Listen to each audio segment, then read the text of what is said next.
Good afternoon to all.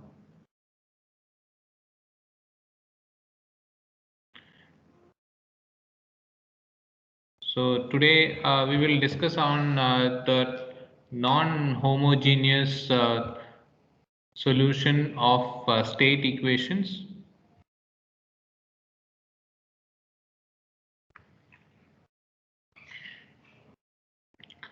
So all of you can see the document, right?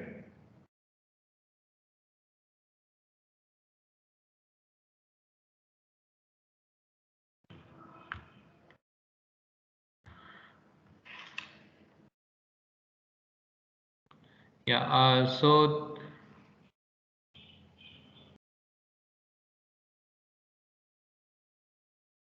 now we are going to discuss on non-homogeneous solution of state equation. So as we have already studied the non-homogeneous, we have already studied the state equations like x dot of t is equal to x of t plus bu of t. So what we have to take is the with the initial conditions given as x of 0. So let us consider that the initial condition is x of 0. So we can write the equation as x dot of t x of t plus b of t can be rewritten as x of t minus ax of t is equal to bu of t, and by pre-multiplying we are going to do one thing here is we are going to multiply both the sides by e to the power of minus at. So when you take x of t minus ax of t is equal to bu of t, and you need to multiply both the sides by e to the power of minus at. So you can see that e to the power of minus at is being multiplied to both sides, and you can just see it will be e to the power of minus at, and x dot of t minus ax of t is equal to you have to go with that. So it is e to the power of minus at bu of t. So now you can just go through these three steps and then further we will continue. You are able to see the document, no?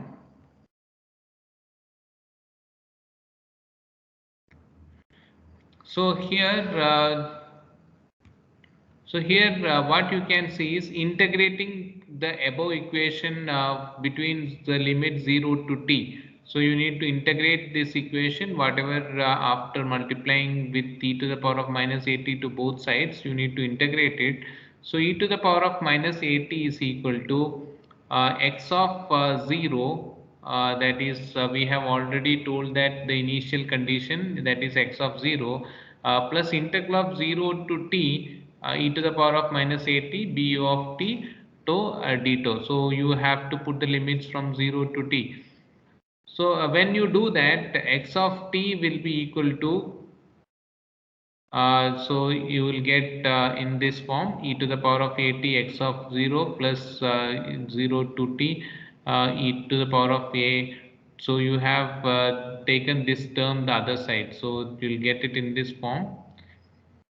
This portion of the equation is called as a homogeneous solution, and this portion of the integration portion or this portion is called as a forced solution.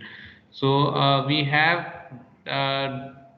taken the equation x dot of t is equal to x of t plus bu of t, and then we have gone for the initial condition x of 0, and then we have rewritten uh, multiplying both the sides to the e to the power of minus at, and then we have also integrated for the limits 0 to t, which gives us this values, and then we can say that x of t is equal to e to the power of at x of 0 plus integral of 0 to t, this term.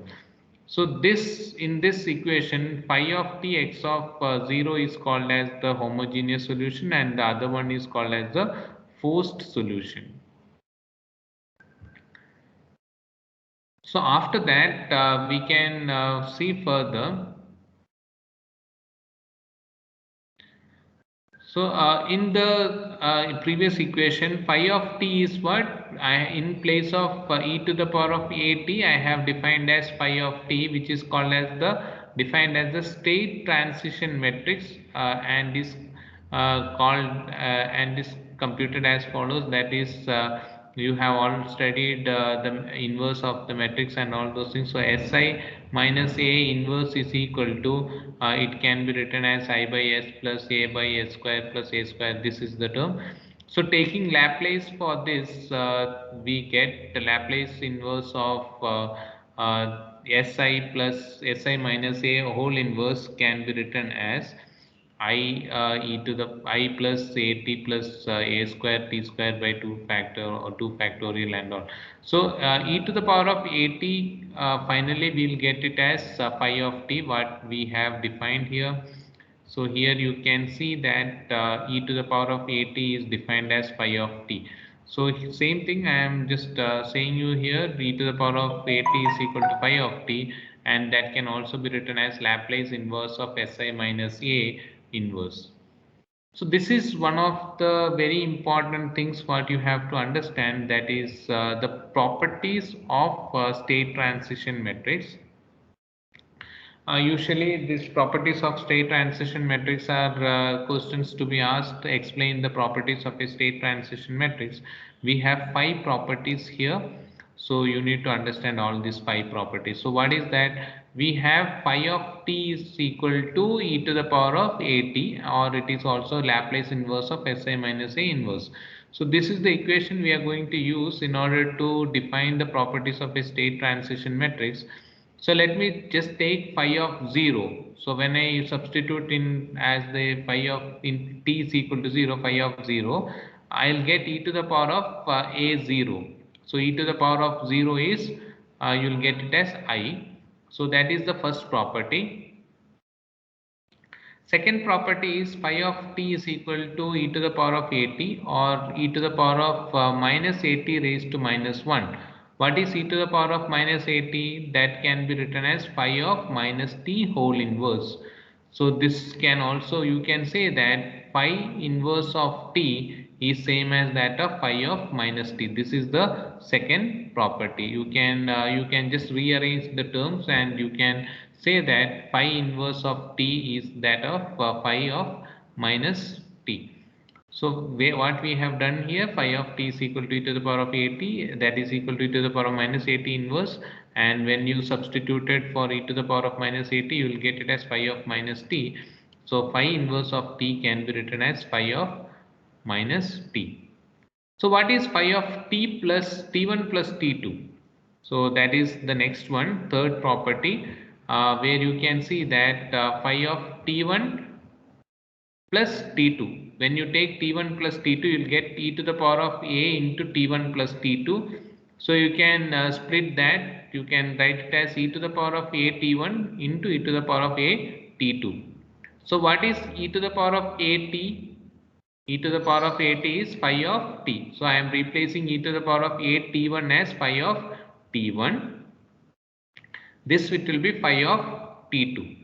So what I can write, this can also be written as phi of t2 into phi of t1. So what I can write, phi of t1 plus t2 is same as phi of t1 into phi of t2.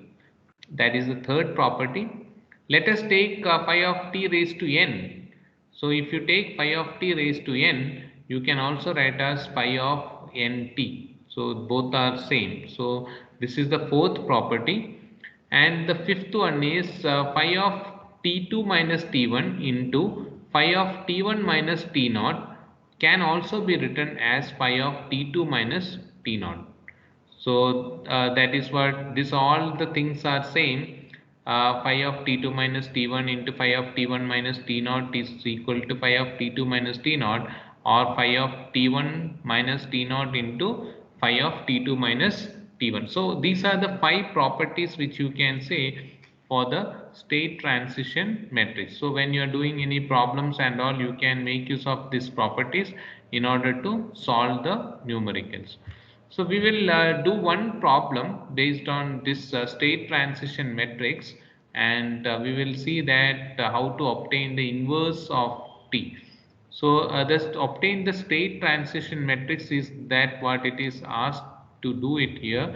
Obtain the state transition matrix for the following system: x dot x1 dot x2 dot is equal to 0 1 minus 2 minus 3 and x1 x2. You are also asked to obtain the inverse of the state transition matrix, that is phi inverse of t. So let us, you should know little bit of properties of a matrix, that how to take the adjoint of a matrix, inverse of a, and how to take SI, and all those things you should know.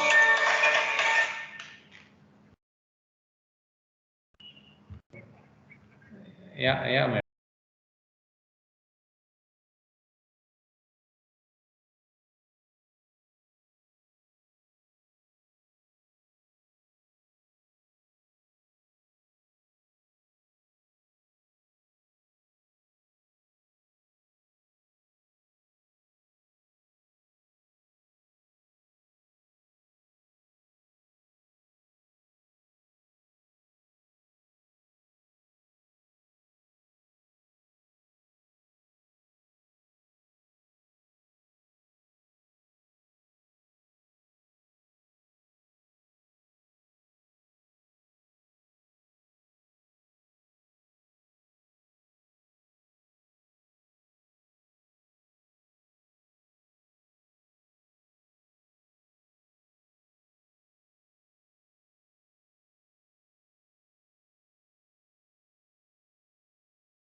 Okay, madam.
Okay, fine. You can now just try with this problem. So I have given you some time to solve it.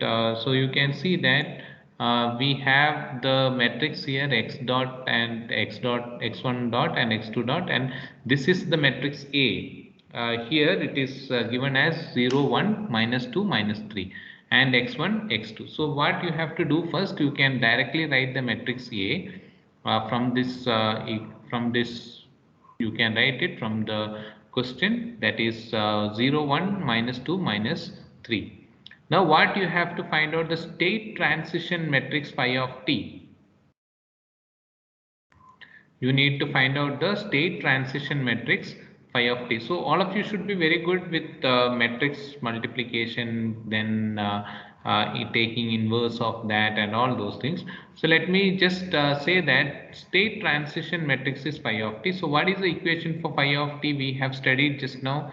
Phi of t is equal to e to the power of at So you can see that phi of t is e to the power of at, Laplace inverse of Si minus A inverse.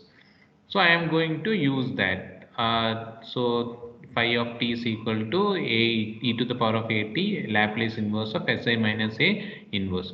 So what is Si minus A? A, you have I matrix, you know, 1 0 0 1. So you can write S 0 0 S, and A matrix I have written it as it is 0 1 minus 2 minus 3. So you can just do the operation between these two matrices. You will get S minus 1 and 2 S plus 3. So that is what you are going to get, and once you complete that, the solution for that Si minus A, you can continue solving it further.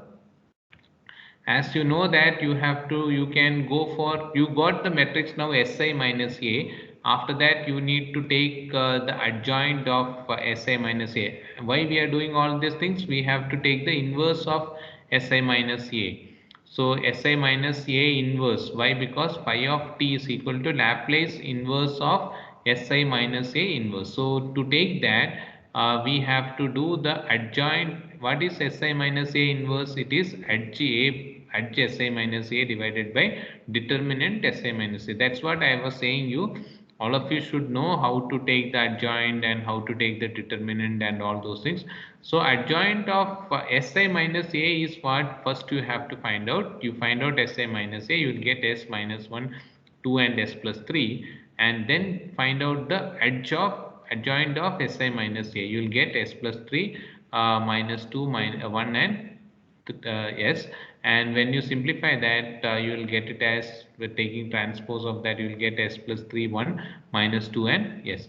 So you'll get this as the adjoint of the matrix. You need to find the determinant of the matrix to find the inverse of that. So you all of you know to find the determinant of the matrix. So it will be S into S plus 3 plus 2, and when you simplify that, you can write it as S plus 1 into S plus 2. So this you get it as Si minus A inverse is equal to adj of Si minus A divided by determinant of Si minus A. So let me just use this to find out the inverse of this matrix. So adj of, and so if you take the first term, that will be S plus 3 divided by S plus 1 into S plus 2. So you got the first term. Second term is 1 divided by S1, S plus 1 into S plus 2. Next is minus 2 divided by S plus 1 into S plus 2. Then it is S divided by S1, S plus 1 into S plus 2. Now, what is phi of t? Phi of t is e to the power of at, or it is or Laplace inverse of this term Si minus A inverse. So you need to take the Laplace inverse of this, all the four terms. So when you take the Laplace inverse for that, you will get 2 e to the power of minus t minus e to the power of 2t, and so on. You will get all these four terms when you take the Laplace inverse of Si minus A inverse. So first step is that you need to find out Si minus A. To find out Si minus A inverse, you need to find out at J and determinant A. Use those things and find Si minus A inverse. After that, you need to take the Laplace inverse for the each term, and you will get the answer in this form. So now we got Laplace inverse of Si minus A inverse. So what you got? You got phi of t. Now this matrix is the matrix for phi of t. Now you need to find out phi inverse of t, because you can see that in the question they have asked you that what all things they have asked you to find. They have asked you to find the phi of t, that is called as a state transition matrix. They asked you to find phi of t. To find phi of t, we have taken Laplace inverse of Si minus A inverse. Now they have also asked you to obtain the inverse of the state transition matrix, that is phi inverse of t. So how to do the phi inverse of t? You need to you can use the properties as well.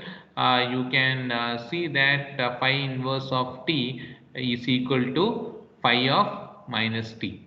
So either you can use that property, or you can simplify that. So you know that phi inverse of t is equal to phi of minus t. So what you have to do, wherever t is there, phi of t is there, you need to replace it as minus t. So this e to the power of minus t will become t, e to the power of minus 2t will become e to the power of 2t.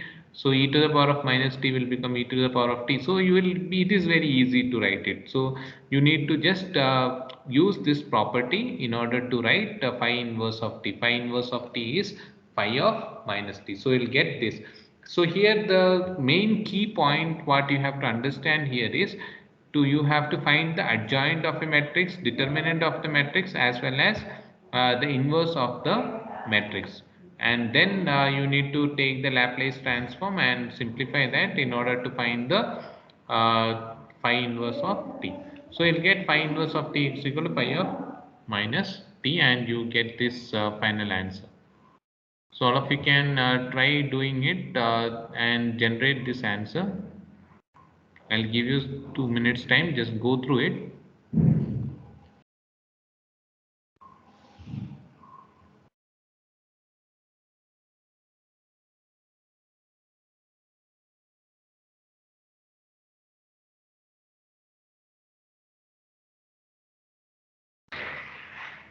So after completing that, so we have done with state variables, state model, then we have also done with homogeneous, non-homogeneous solution. For that we have also studied how to do phi of t, and also find out phi inverse of t. So this matrix can vary for you, the matrix A can be anything. So based on that you have to find the adjoint of A, determinant of A, Si minus A inverse, and then you have to take phi of t, taking the Laplace for each term, and then use this property phi inverse of t is equal to phi of minus t. And once you do that you will get the final answer. So this is what you get it. Now we have been left out with a single topic to cover, that is on the polar plot. So I will just give you a brief description about this last topic which we have to cover in this module, that is introduction to polar plot. So polar plot is basically a graphical method for plotting the open loop frequency response. That is when you are taking the transfer function gh of j omega. When you are taking the function gh j omega, and you need to take the graphical representation for that, then you call it as the polar representation for that. So in polar coordinates we have to see how this can be represented, and the development of polar plots in the prerequisites forms the development of Nyquist diagrams as well. So if you understand the polar plot properly, you can understand the Nyquist plots as well. So let us consider a small problem wherein you can understand that how the polar plots can be done, and we will be discussing that now. So let us consider a negative feedback control system. So we are going to consider a negative feedback control system having an open loop transfer function. So let me take this problem, that is g of s h of s is equal to 1 divided by 1 plus 0.1 s. So if you are given with the function g of s h of s as 1 divided by 1 plus 0.1 s, which is a negative feedback control system and having an open loop transfer function, so you know that it is 1 divided by 1 plus 0.1 s. Now, what is the first step when you are going with polar plots? When you are going with polar plot, you have to see that you have to substitute s is equal to j omega. So substitute s is equal to j omega. When I substitute s is equal to j omega, I will get gh j omega is equal to 1 divided by 1 plus 0.1 j omega. The magnitude and phase of the function, that is gh j omega, you can take the so you need to find the magnitude as well as the phase. So when you go with the magnitude, so magnitude of gh j omega can be written as 1 divided by root of 1 minus root of 1 plus 0.1 omega whole square. So this is the magnitude, and when you take the phase, you will get angle of gh j omega. You can represent using tan inverse of, so minus tan inverse of 0.1 omega you will get. So this is very important to find the magnitude and phase representation for GH J omega. So we have also seen these things in Bode plot where you have seen the magnitude and phase representation. So those things will be helpful for you to understand this. So when you take the magnitude of GH J omega, you will get 1 divided by root of 1 plus 0.5 0.1 omega whole square. So phase will be tan in minus tan inverse of zero point 0.1 omega. So here GH J omega is 1 divided by 1 plus zero point 0.1 J omega. So let us construct the table for the magnitude and the phase. So that is very important for the different values of omega. So whichever you studied in Bode, it will be helpful for you here as well in polar plot, where you have also done all this process and you have understood that the magnitude and phase can be plotted. So let us see that how it can be done further.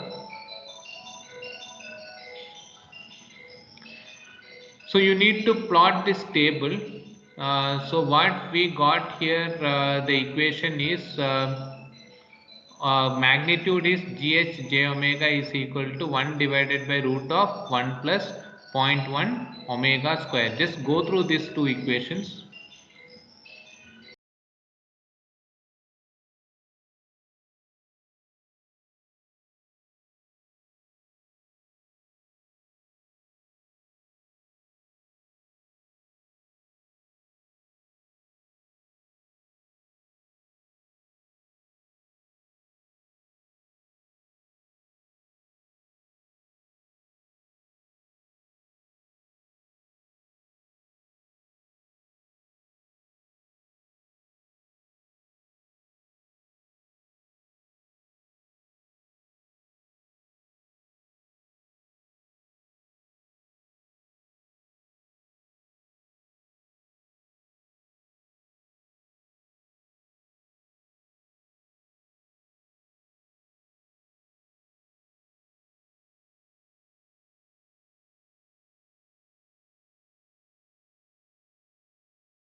Yeah, so we are going to further discuss upon these things. So here the two important equations are that for the magnitude as well as for the phase.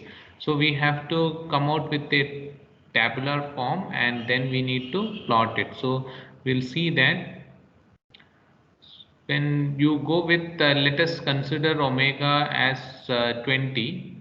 So let us take omega is equal to 20. So g of GHJ omega, that is 20, we are replacing omega as 20, so we can just substitute that. So what is the equation? 1 divided by root of 1 plus zero point 0.1 omega whole square. So let us substitute omega as 20. So when you do that, you'll get this. When you take it and substitute it, you'll get it as 0.45 angle minus 63.4. So you can see that this table I have to draw and I have to write both the magnitude as well as the phase. So if you substitute that, you will get 0.45. So you can see that you will get for 20 omega. This is an example.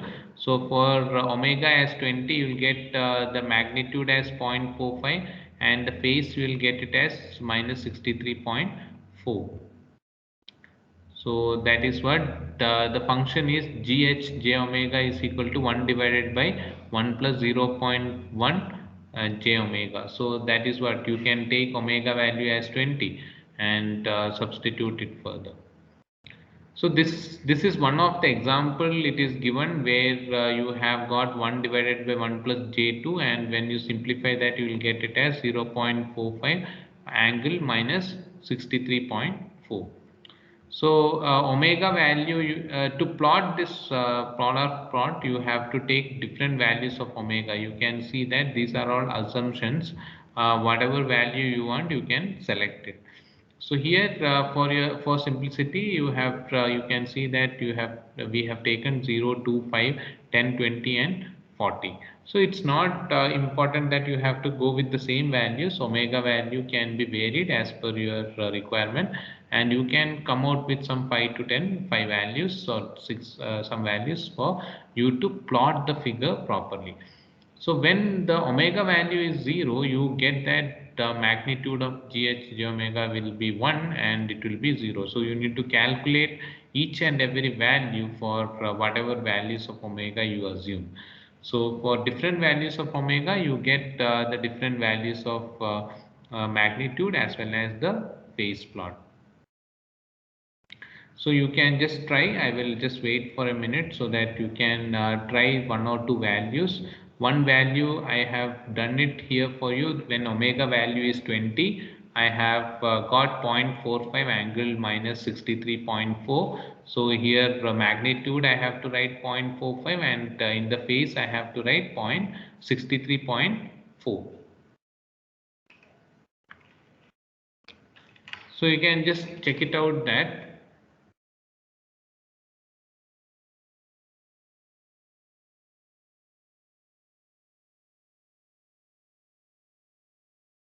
So you can try calculating those values, one or two at least.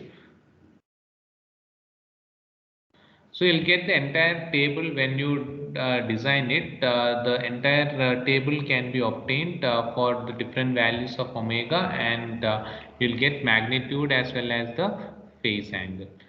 So once you complete this table, now you need to try to plot this. The open loop frequency response data can be plotted in the plane. So here, to plot this polar plot, what you have to take here is you have to take the axis here where this x-axis will be real values of gh, and this is imaginary values of gh. So here first what you have to define is you have to come out with each and every value now. You have to define omega value as 0, 2, 5, 10 and 20, 40 and also infinity. You have to also see that there are different angles available here, like 11.3 minus 26.6 minus 45 minus 63 minus 76, so on. So you need to use the angles as well as this values whichever is given for you, like magnitude gh j omega, that is 1.98, 0.89. These all values you need to calculate before you plot it, and then you have to go for the plot.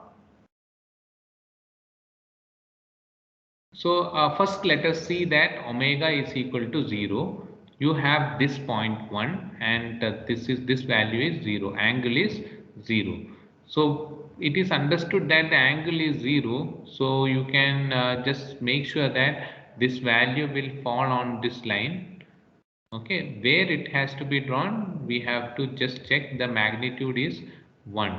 So you have to make sure that you can define a point there on this axis, and you can say that this is 1.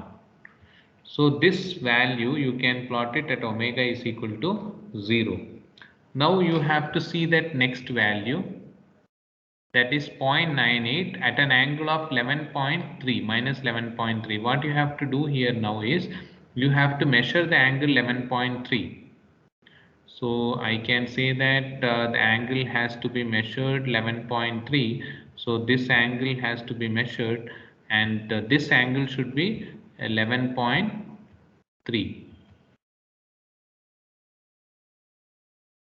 So 11.3 it should be, and then you can see that what you have seen here at 11.3, it is 0.98. So you have to slightly draw inside, because this is 1, here it is 1, and here it is 93. So 0.93. So when it is 0.93, you have to make sure that here you will get it as 0.93.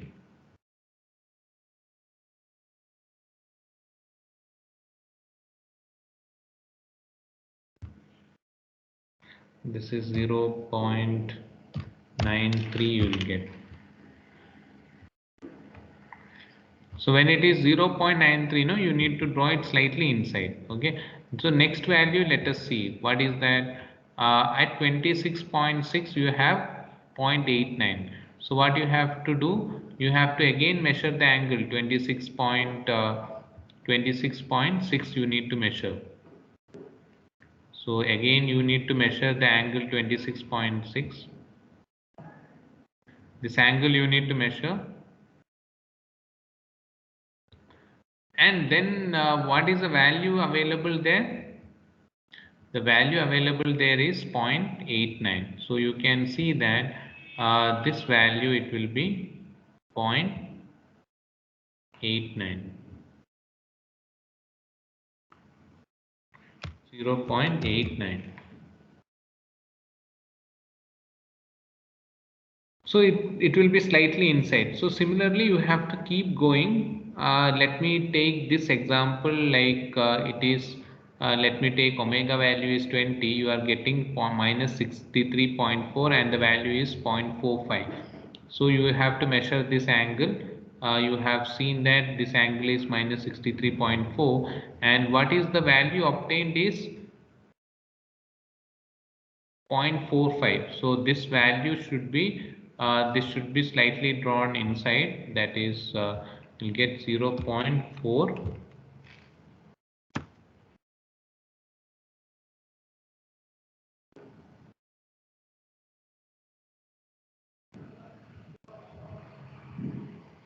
So this value obtained is 0.45.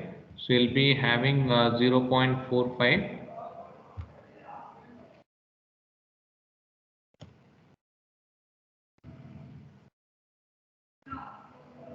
So you can see that at this value it will be 0.45. Okay.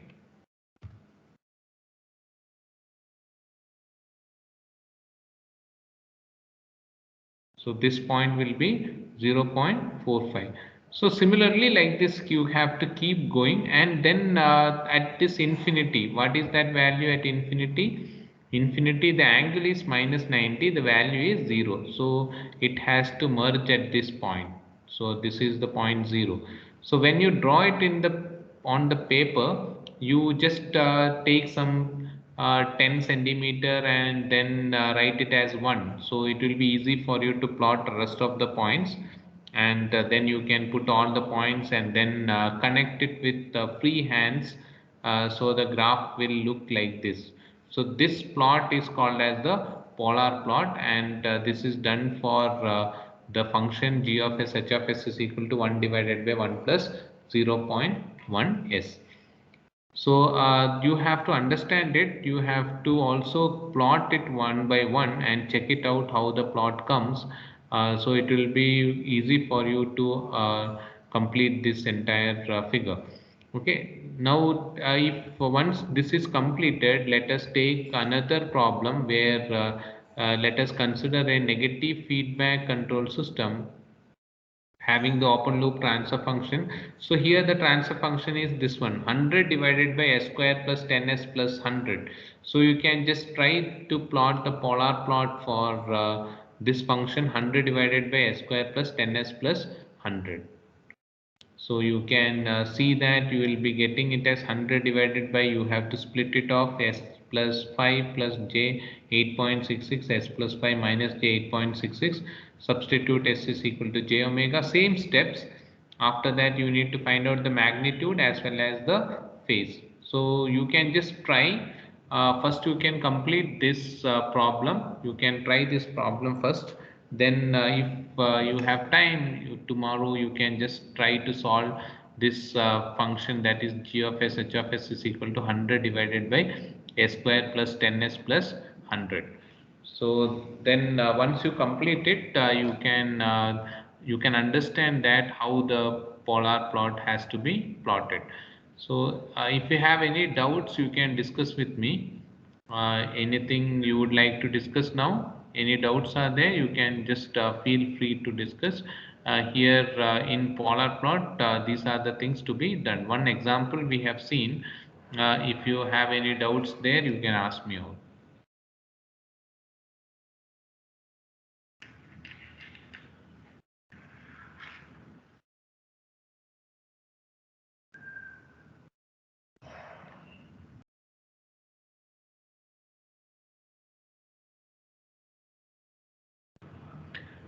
So I think you don't have any doubts, then you can try this problem.